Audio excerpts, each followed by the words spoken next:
ফার্স্টটা শুনি না, আর এখন তো আমার সামনে এতগুলো বাচ্চা একসাথে সেবা দিতে পারছি, সেটা মানে আমার কাছে অনেক বেশি ভালো লাগছে। ইতিপূর্বে এই ধরনের ঘটনা শুনি নাই, তো আসলে এই ঘটনা শুনে আমরা খুবই আনন্দিত এবং উৎফুল্ল।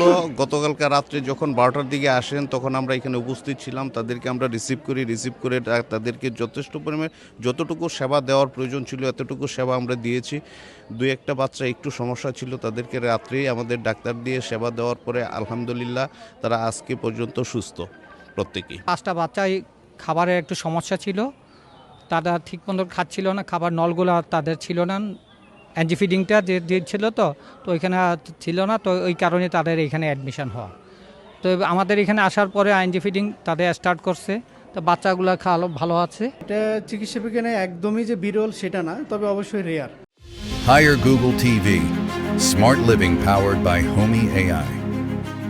কাপাসিয়ার যে রায় দরগা বাজারের পূর্ব পাশে মডিউল কমিউনিটি হাসপাতাল, এখানে কিন্তু গতকালকে তাদেরকে আনা হয়েছে। 5 দিন আগে তাদের ঢাকার পিজি হাসপাতালে জন্ম হয়েছে।